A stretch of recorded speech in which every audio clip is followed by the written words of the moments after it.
1. Humanity's greatest experiment. The year is 2047. For the first time in history, humanity was not sending only astronauts to Mars, it was sending a family. The goal was not just survival. The real question was, can human beings live on another planet as a family? This family consisted of 5 people. A mother, a father, a sister, a brother, and you. Mars would no longer be only a planet of robots and cameras. For the first time, laughter, fear, arguments, and hope were being carried to the red planet. 2. Why a family? Scientists had discovered something important over the years. Astronauts who stayed alone on Mars for long periods began to break down psychologically. Loneliness, isolation, the knowledge that Earth might never be seen again. But humans are different when they are with family. A mother. A father. Siblings. The brain no longer thinks, I am here alone, it thinks, life has moved here. Sending a family to Mars was the first real test of whether humanity could become a multi-planet species. 3. What does it mean to go to Mars? Going to Mars is not like boarding an airplane. Mars is, on average, 225 million kilometers away. The journey takes 7 months. Returning is often impossible. Those who go accept one truth. Earth will become only a memory. When you look at the sky, you will no longer see a blue planet. Only dust, rock, and a red silence. 4. Launch Day. On launch day, millions of people on Earth were watching live. Your mother looked at the sky one last time. Your father took a deep breath, trying to remember the smell of Earth. Your sister was afraid but tried not to show it. Your brother was excited. And you? You thought, I will never see rain again. Mars has no rain. It has wind. It has dust. But no falling water from the sky. When the rocket ignited, 3 times Earth's gravity crushed you into your seat. Your bodies were pressed back. And within minutes, Earth became a small blue sphere below you. You were no longer people of Earth. You were people of Mars. 5. Being a family in space. There was no gravity inside the spacecraft. Water floated in the air. You had to strap yourself in while sleeping, or you would drift away. But the hardest part was something else. You could not escape each other. On Earth, you can argue and go into another room. On the way to Mars, there is no other room. When a fight starts, everyone breathes the same air. Looks at the same walls. Lives inside the same sealed box. Psychologists were especially watching you and your siblings. Because the first children ever born on Mars would come after you. 6. The true face of Mars. Mars looks beautiful from far away. But in reality, Mars is an atmosphere 100 times thinner than Earth's. An average temperature of minus 63 degrees Celsius. Lethal radiation that reaches the surface. Poisonous soil, perchlorates. Mars is a deadly hell for the human body. To live there, people need domes, pressurized habitats, and artificial oxygen. Mars does not want humans. Humans force Mars to become a home. 7. The first fear. In the 3rd month of the journey, a solar storm erupted. Invisible radiation waves hit the ship. Electronics flickered. The walls quietly cracked. Your mother pulled your siblings close. Your father stared silently at the control panels. In that moment, you realized, if something goes wrong here, space will be our grave. There are no ambulances in space. No rescue teams. No escape. 8. Mars in sight. After 7 months, Mars filled the window. Red. Silent. Enormous. For billion years ago, Mars had rivers and lakes. But it lost its magnetic field. The solar wind stripped away its atmosphere. Mars is, in many ways, a dead Earth. And you are coming to place life on its surface. 1. Landing on Mars. Landing on Mars is even more dangerous than the journey itself. When a spacecraft returns to Earth, the thick atmosphere slows it down as it burns. Mars, however, has an atmosphere so thin that it cannot slow a spacecraft enough. That is why the landing happens in 3 stages. Heat shield. Supersonic parachute. Rocket-powered braking. If even one of these fails, the vehicle crashes like a meteor. Inside the cabin, everyone was silent. Only the sound of computers could be heard. Your mother was praying. Your father was watching the numbers. Your siblings were holding their breath. And you were watching Mars. A desert, but unlike any desert on Earth. 2. The first impact. The parachute deployed. The spacecraft shook. Then the rockets fired. The Martian ground rose toward the windows. And then, thud. For the first time in human history, a family had landed on another planet. There was no applause. No music. Only the dead silence of Mars. 3. The first step. The hatch opened. Red dust rushed inside. The airlock sealed. Your father stepped out first. Then your mother. Then your siblings. And then you. When your foot touched Mars, gravity was only 1/3 of Earth's. Walking felt like being inside a dream. Mars pushed you away, and at the same time pulled you in. You felt it. Humanity is no longer a one-planet species. 4. The Dome City. 2 kilometers from the landing site stood massive transparent domes. These were the first small cities of Mars. Inside, there was oxygen. There were trees. There was an artificial sky. Outside, there was death. There was radiation. There was -60 degrees Celsius cold. Life on Mars existed inside a fragile glass bubble. 5. Eating on Mars. Most food was brought from Earth, but more and more would be grown on Mars. Because the soil was toxic, plants grew in water tanks. Lettuce, potatoes, wheat. For the first time, humanity was producing food on another planet. One day your mother said, "This potato is Martian." 6. Water and toilets on Mars. On Mars, water is gold. Every drop of urine, sweat, even breath is recycled. When you go to the toilet, the water does not disappear.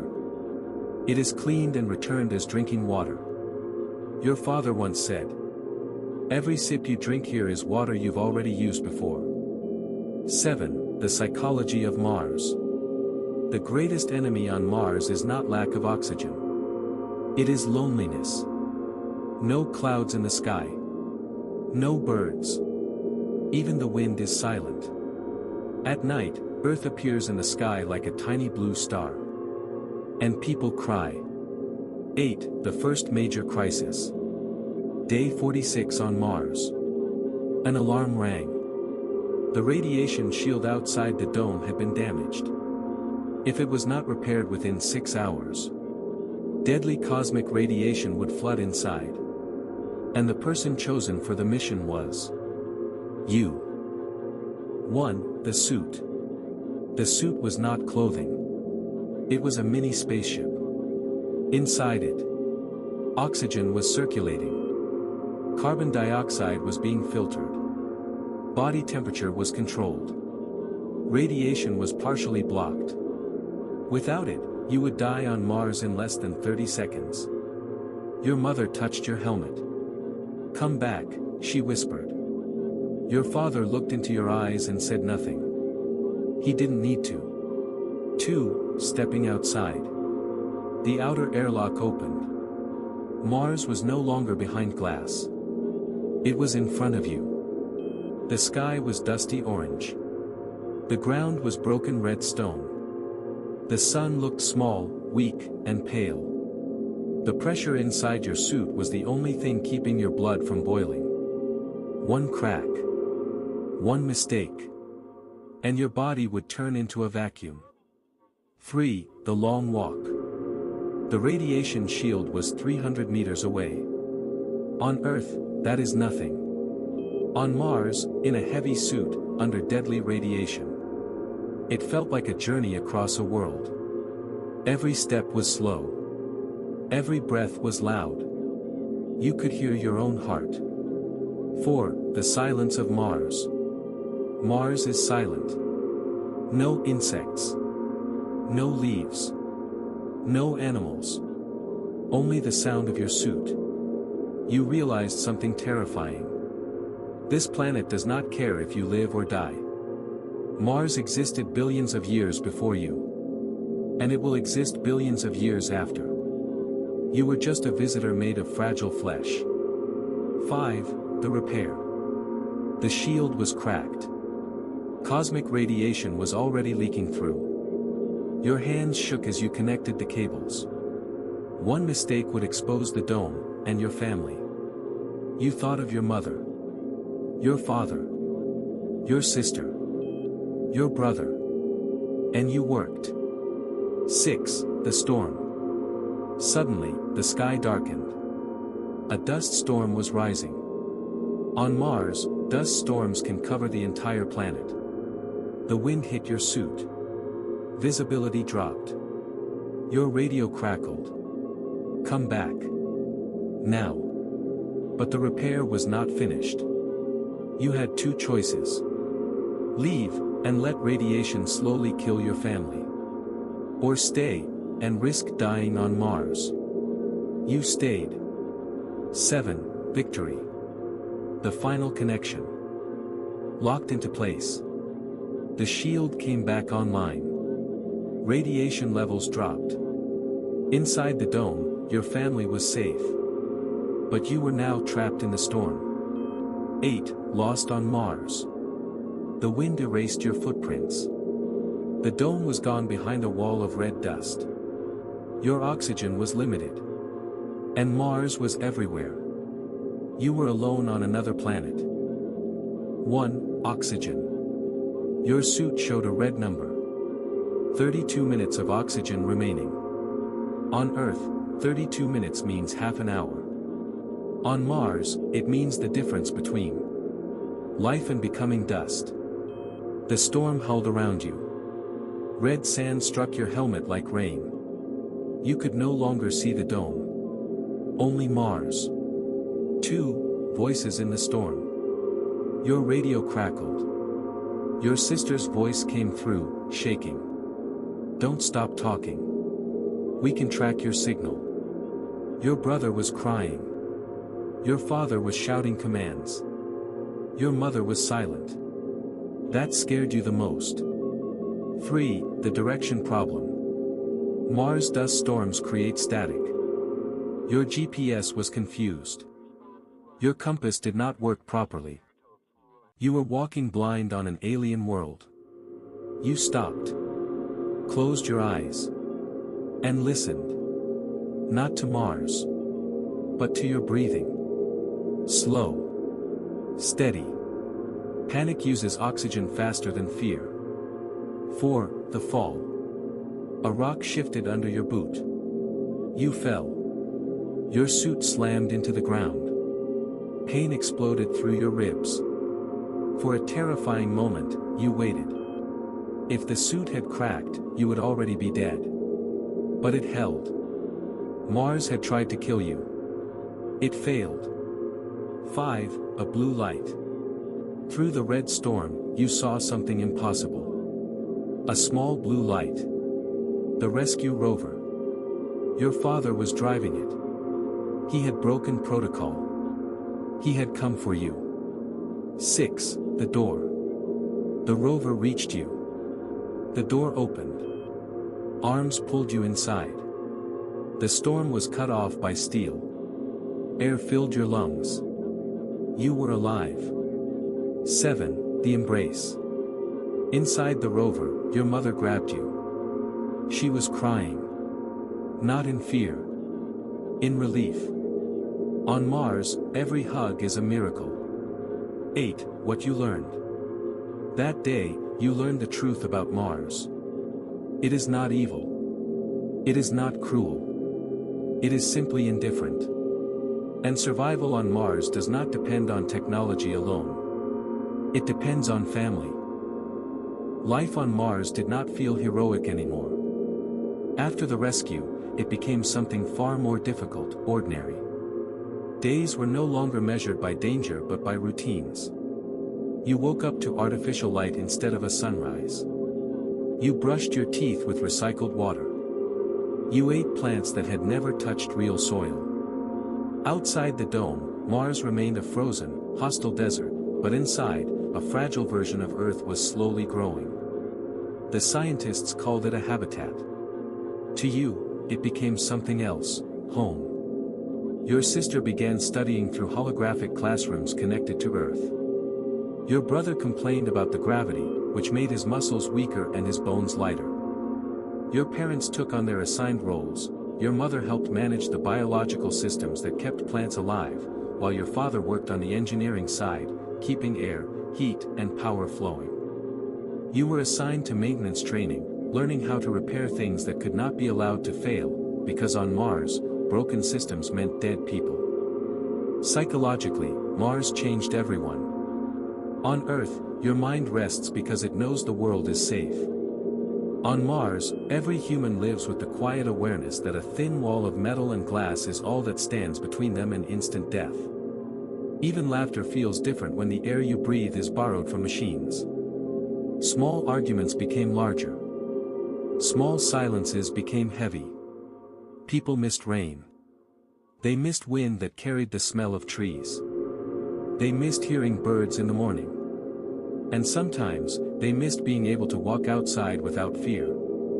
At night, you often stood near the dome's transparent ceiling and looked up. The stars on Mars were sharper, colder, and brighter than on Earth. And somewhere among them, you could see a faint blue dot, Earth. A planet full of oceans, clouds, and billions of people who had no idea what it felt like to be this far away from everything. You realized that you were not just living on Mars. You were becoming something new, a human who belonged to two worlds, and fully to neither.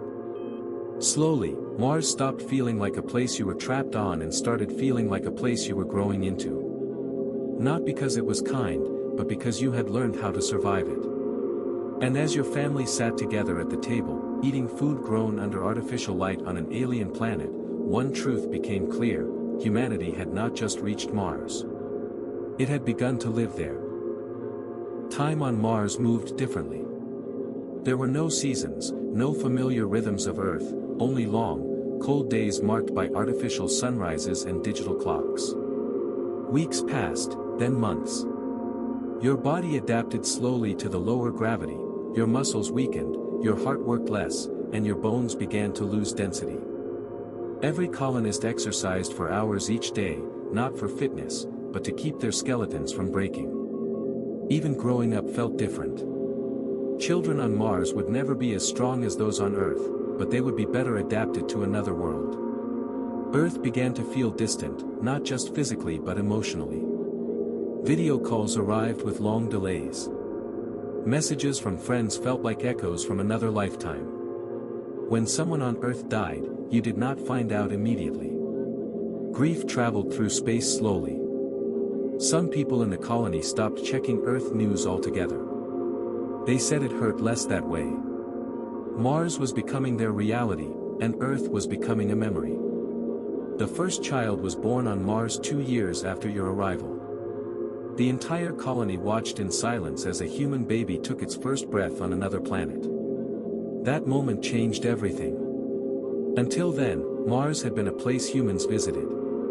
Now it was a place humans were born. That child would never know rain, oceans, or blue skies, but Mars would be their home. And suddenly, this harsh red world no longer felt temporary.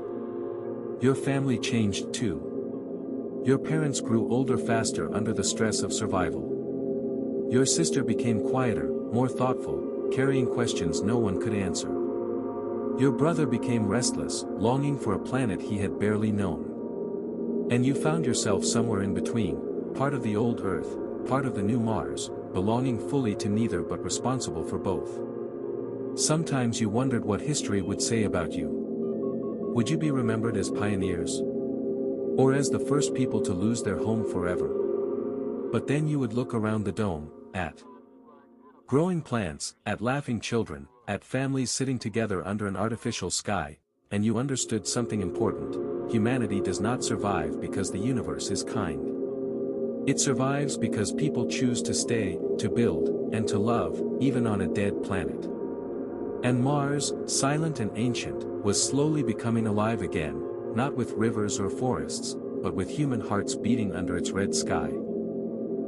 As the years passed, the number of domes on Mars increased. What had begun as a few living modules slowly expanded into schools, small hospitals, agricultural sectors, and energy towers. Mars was no longer just a place to survive, it was becoming a place to live. Children ran through the corridors, and teachers spoke of Mars's history that had not yet been written. This is humanity's second beginning. Connections with Earth grew weaker.